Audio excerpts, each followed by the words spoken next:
And like the Spiral Sleeper is super strong because it cannot be targeted, can't be destroyed by battle or card effect because of the resort and equipped with the last resort.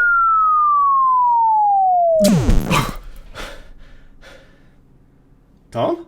Sleeper? Yo, what up? Just Dumpster Tombox, Spyral Magician, costs an arm and a leg. My deck costs a finger and only 2 brain cells. Easy peasy, Infernoids. Stick around after the profile. I'll show you some tips and tricks how to break the common Spyral end board. So hopefully that'll help you guys out. But yeah, let's just get right into the monster. So, you know, obviously Infernoids, you gotta play the best monster. Kind of. You know, foolish is everything, copies the effect. You guys know what this does. Not bad. I hate that card. I mean, one of us hates it. 2 Ananku. Yeah, I mean, 2 of the Deviati as well. 2 of each of the big ones, because it does come up where you kind of want to resolve Imagination more than once. But yeah, pretty good. Board wipes, heavy storms, not bad. 1 Atando and the 2 Saitamas. I feel like this is all pretty standard. Most Noid lists run this ratio. I mean, obviously, because it works. It's like non-targeting banish, double hit, pretty good. That non-targeting banish is pretty annoying. Especially if you can't kill them. The non-targeting banish comes in really clutch. And the kind of less relevant ones, the 1 Perchula, 1 Harmadic, and the Sajet. The Sajet just for the feast that we play, and then the 1 spell, 1 trap pop.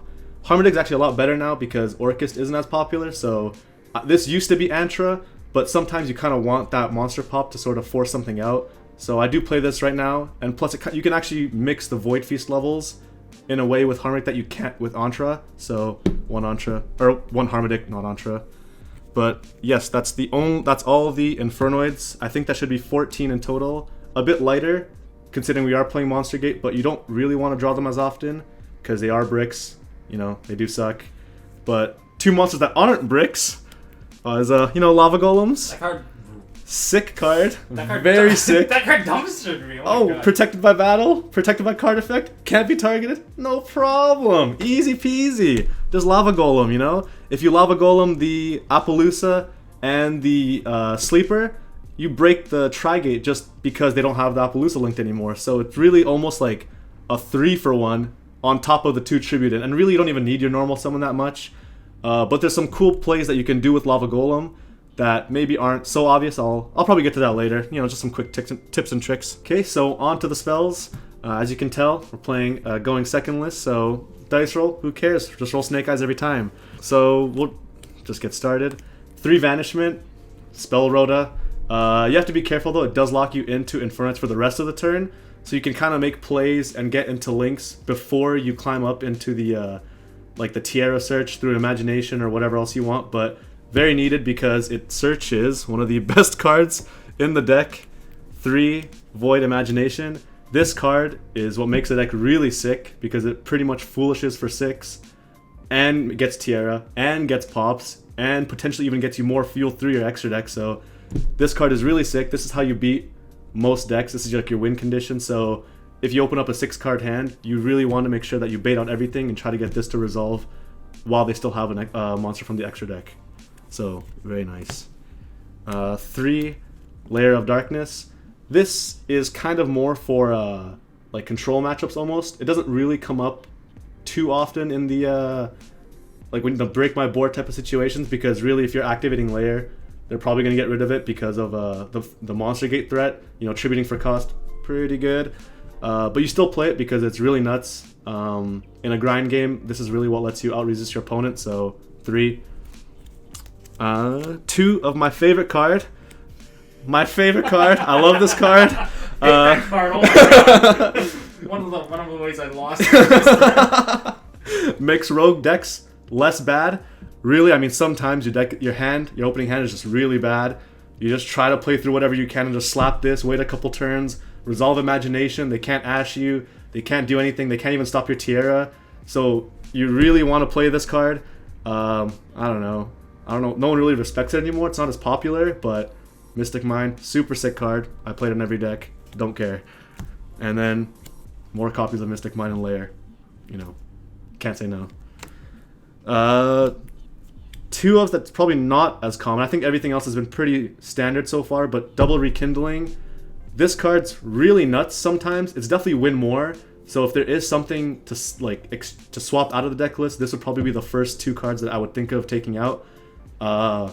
There's cool combos you can do where obviously, you know, if you resolve Feast, you can get your double Decatrons, link them off, whatever, link climb, rekindling them back, go even further. But this is really sick in our build because you can Void Imagination, send your 3 Decatrons to grave, and then rekindling them all back, and you can link climb like crazy. It's really nuts when it pops off. It does brick sometimes, but when you're playing a rogue deck like this, tier 2, you kind of have to go for the high risk, high reward type of playstyle to beat like Spyral.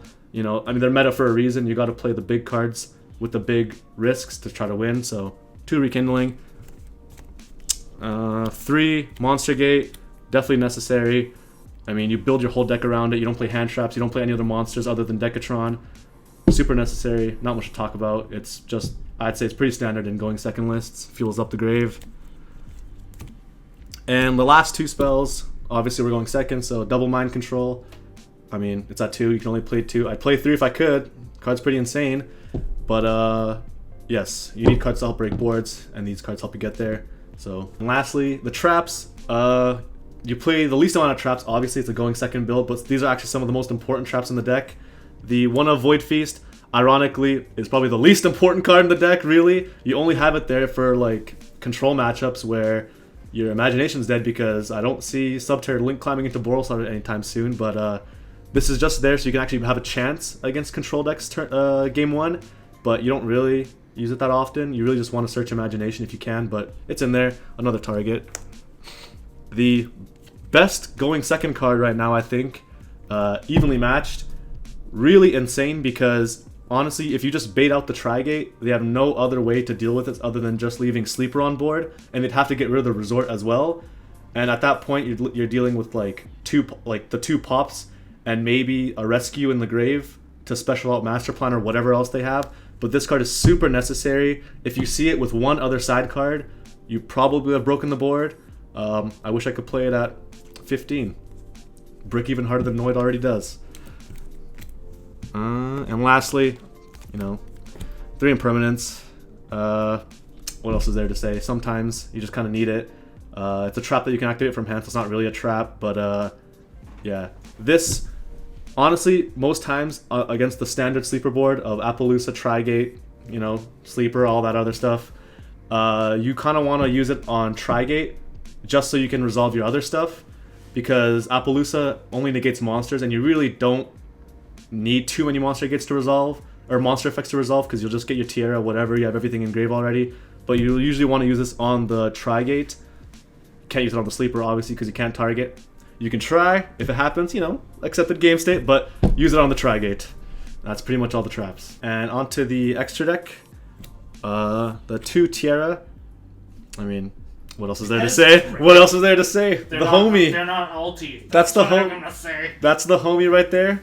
All you need to do to resolve him is a will, a heart, and 2 brain cells. That's all you gotta do. I mean, it's just insane, really. To make him, you got a Foolish Burial 6, which alone is enough. I mean, if he gets negated, it's cool, it's whatever. Usually, when you send Entis off of him, you kind of want to pop him sometimes just to clear up your field. You can pop other stuff. Really flexible card. I don't play 3 because it doesn't come up, and I don't play Extravagance. Hashtag poor boy. But yeah, 2 Tierra. Not bad. Okay, next up, 3 Entis. Just Tierra targets. You know, target 1, pop 1. Really sick. You can pop back row, pop whatever. You can pop your own cards, clear up your levels if you want to link climb. Really flexible, really nice, not bad. The Super Poly targets, because yes, we are playing Super Poly. Spoilers, I guess. Starving Venom for generic dark decks, and World Chalice. Don't even know the name. I don't care. It takes 3 link monsters. It does some stuff. It breaks Spyrals really easily. You sight it in going game 2 and 3. If you're first or second, doesn't matter. You can set it, and I'm sure you'll find a time when they'll have links on board trying to climb into Boral Sword or to set up their board. It doesn't really matter. Really necessary. Just makes life a lot easier because you don't have to hard draw evenly all the time. You can get evenly Super Poly. Just makes breaking it a lot easier. Very nice. 1 Barricade. You only play this really because it's a generic Link 2. you can link off tokens from your layer, but they have to be different names, so you can't link off 2 tokens. But you do need a way to clear off your tokens sometimes because the levels do kind of add up with layer. Plus this, after a heavy monster gate, you can just pull back a layer, you can pull back an imagination if you can still resolve it. Very flexible, and I go into this pretty often actually. The one Doolittle, you don't go into it as often anymore considering there's a couple other better extra deck monsters, but it's still there for like a limited resource game where you didn't really monster gate enough or you couldn't imagination and get that many stuff engrave. You can still OTK with it, but it just kind of requires a clear field and a little bit of setup, so it's not that popular, but you still play one, I guess. One Link Karibo in case your Decatron gets negated. Its level will be 1. You can't link summon Link Karibo with Decatron after it's copied the level because it's not level 1, obviously. I definitely haven't done that a bunch of times. Trust me. Okay, good player. But yeah, you just play it. Just, sometimes you brick. You're going first, and the attack negate can save you. One Nightmare Phoenix. Dude, I hate this card, but I guess you kind of have to play it. But I would cut this. I mean, if you're spending 2 resources to pop a back row, you're probably losing that game anyways. But I guess you do play it because it's a generic link too. So sometimes, if you mind control something, you just need something to link up into. So you play one. One Unicorn, I guess, to pair up with the Masquerena. I play these 2 together. Not really for the removal, but mostly just as a turn 1 play. Masquerena link summoning into Unicorn on your opponent's turn can sometimes just stop your opponent, and it's all you need if you can resolve Feast or an Imagination or whatever. So you play this kind of just as like a turn 1 play, I guess. Plus it's just a generic 2 non-link monsters, so you can link 2 tokens into IP, which is why it's super sick, because it really helps clear off the board off those annoying tokens sometimes. The one Hida, because you gotta summon out the thick boy, One Punch Man. No copyright strike, please. But Equimax and Hida, super sick. Hida revives a fire. Everyone plays Ash. Ash is nice. Not that nice when it goes into Thick Boy. Thick Boy punches you straight in the face, usually for 75, but really good combo because we don't have enough material to go into Boral Sword with the monster consistently. And Equimax is super nice. I'm sure you've seen the play. I mean, yeah, it's like pretty standard, I guess, at this point. You just summon Equimax here, 2 Infernoids at the, pointing at the bottom, and then you punch with 75, tribute the Equimax in the battle phase, banish something, punch with the rest of it, whatever. Not bad. You need it as a win condition and it helps close games out. But yeah, that's just the extra deck right there. Okay, and lastly, the side deck. Probably the most important part, to be honest. The one Pankratops, I know it's weird with the Monster Gate, but at 1, it's still really nice against back row decks. And honestly, you don't even feel that bad milling it off Monster Gate because it's Pankratops, It's at 1, must be pretty good, right? So, Pretty cool. Yeah, not bad. Why is it at 1? Don't know, but not bad. Konami reprinted it. Yeah, I know, right? And only did Dude, there's one guy at Konami that's like, Jared, I've had it with these Pankratops. Put it at 1. I'm not seeing it ever again. Speaking of fun cards, we are going second deck. Sometimes your opponents have 3 brain cells, more than our 2, and they'll make you go first. Kind of sucks, but you play ways to not completely lose. And that's the Sanctum package. 2 Sanctums, 1 Scythe. Stun. It's pretty good. What else is there to say? It's a going first package. And to go with that, I only play 2 Sanctums because I play the 1 Trap Trick and 2 Feast. Obviously, Void Feast is trap trickable, and this kind of acts as the 3rd copy of Sanctum, which is nice because if you draw this and you get the Sanctums out of your deck, you don't want to see any of your pieces anymore. You don't want to just dead draw Sanctums. So it kind of gets rid of the problem while just getting it all out on the board anyways. And Void Feast obviously is your best turn 1 play, so that's kind of like your going first side. We also do play 2 Called by the Graves. It just works out better when you're siding. I think there's like 12 side cards or something like that, and sometimes you just don't have enough to side in going first, so I put in Called by the Grave because we don't really need to anymore going second cards or whatever, so just there to help you resolve Void Feast. And then Super Poly because Spyrals pretty good, not bad. Dude, that Chalice Dragon? Yes, I honestly so nutty. I don't even. It wasn't even me. I didn't even find it. I think someone at our locals was like, "Oh yeah, hey, it takes 3 Link monsters." I was like, "Oh, 3 Link monsters, you say, huh? Wow, it'd be a shame if Trigate needs to be co-linked to 3 things." Super sick card against Spyrals. You can take away the Appaloosa, the Trigate, and usually you want to take away the double Helix, so it just limits their plays a bit more in terms of what sleeper can pop to pop your cards. Fun fact, turns off a utility wire. Yeah, okay, no one plays that. No one with more than 4 brain cells plays that card. Point proven on Tom's profile.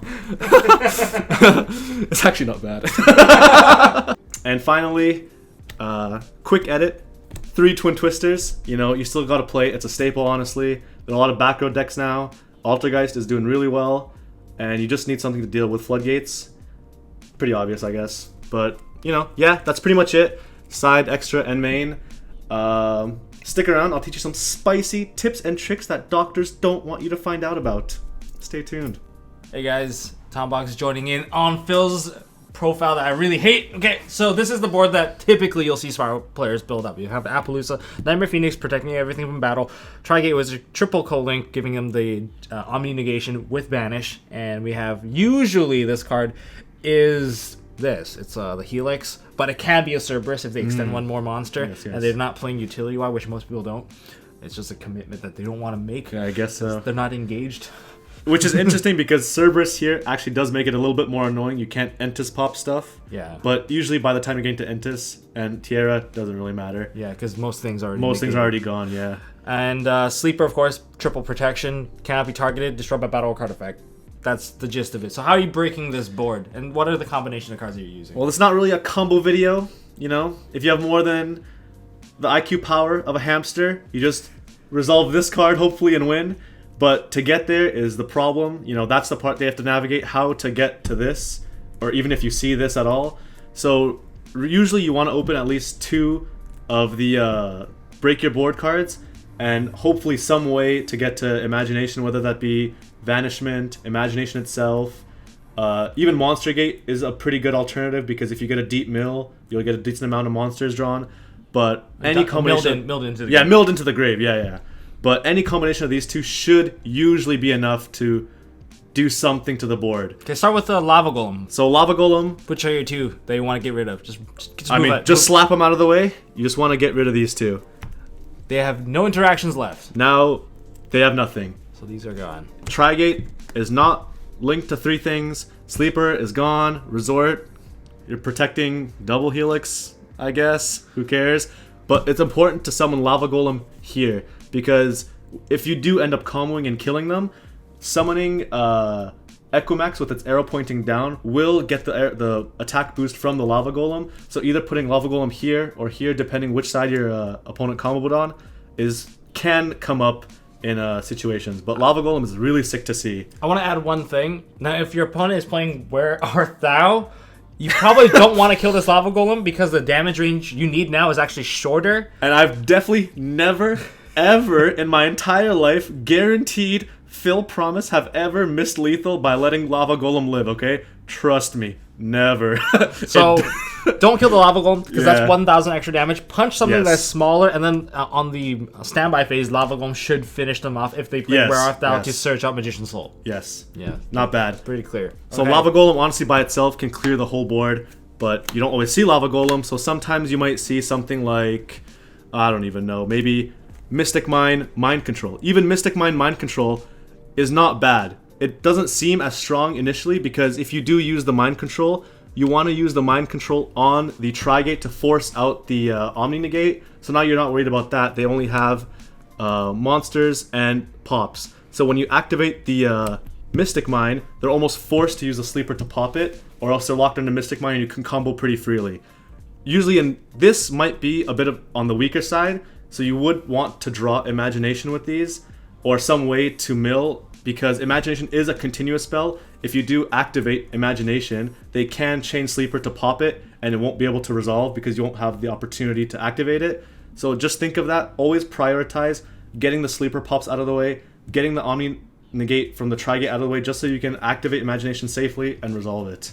That's pretty good. That's pretty good.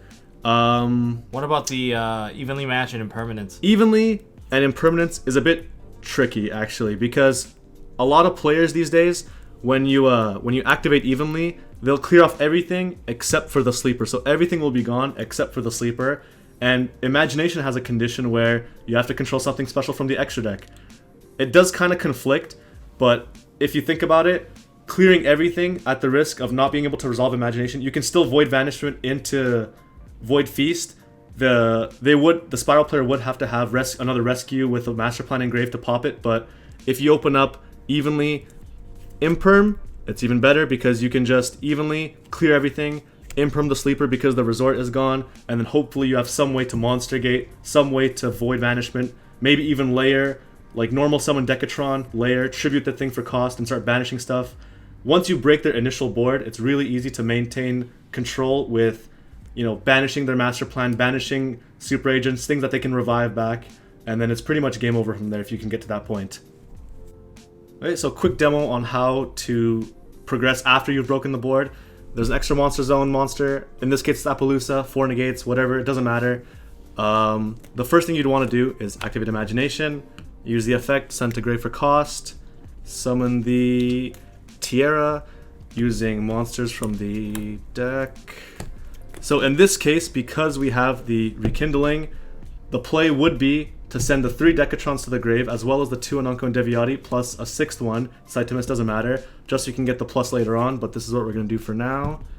And then Tiara's effect, we sent 4 unique names. We can send 3 monsters from the extra deck to the graveyard. In this case, I'll just do 3 in Tis for the sake of the combo, because it'll work out better like this. You can send this in case you need the extra gas, but we have Rekindling. I'm sure we'll have enough Infernoids in the grave to pop off.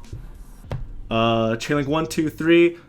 You would do 1, 2, 3. So the first one doesn't matter. They'll probably negate it with Appaloosa, but your second and third one, like Chainlinks 1 and 2, that can't be that are chain blocked, you target your Tiara and your Appaloosa most likely, because the levels with Tiara kind of conflict. So sure, negates whatever, pops both, and now we're stuck. We're not stuck, but now we're left with a Rekindling to activate. So Rekindling, summon as many as possible.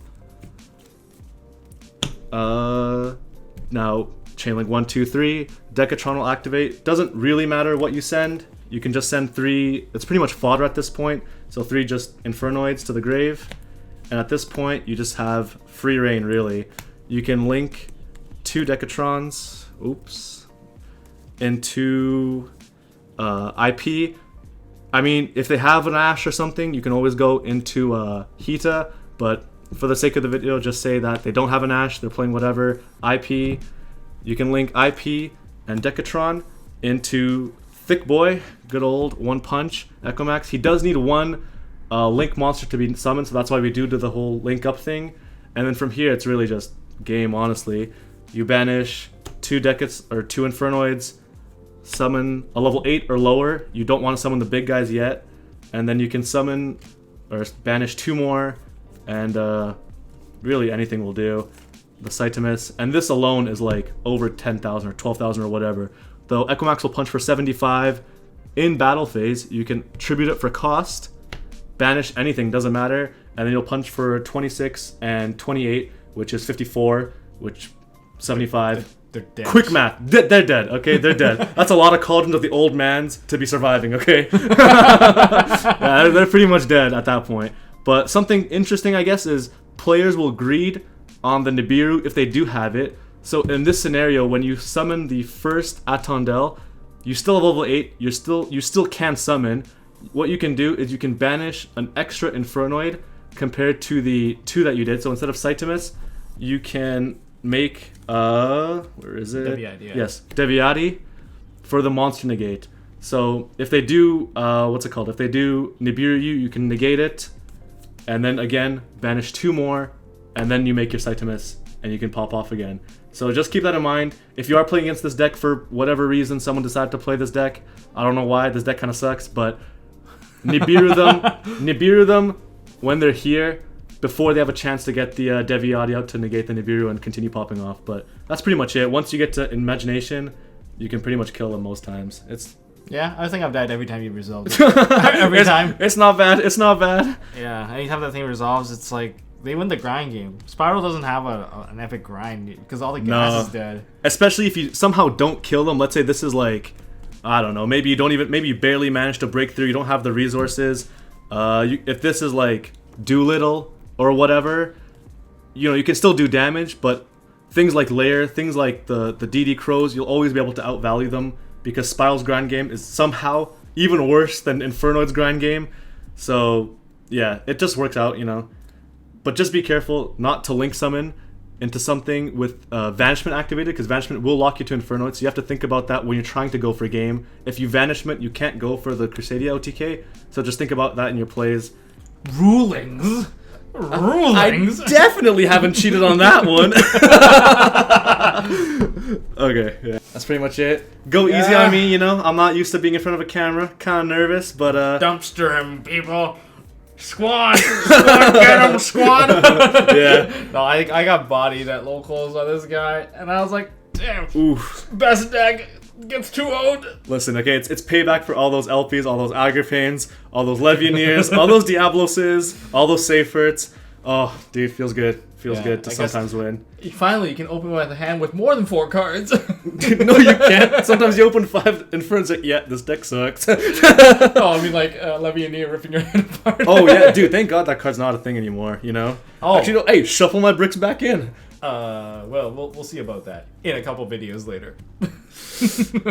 Alright, thanks guys for watching. This guy's Phil. He's awesome. I invited him over to this bedroom studio.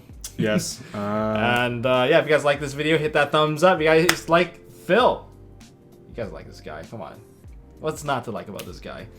Hit that thumbs up. Ding the subscribe button and click the notification bell. Okay, I completely reversed that. Hit the subscribe button, ding the notification bell, and to see more stuff like more deck profiles. Yes. Like I said, we're going back to all those profiles. YouTube things. Share, MySpace, LinkedIn, LinkedIn, Twitter, Tumblr. Wait, no, Tumblr's gone. And I'll see you guys in the next one.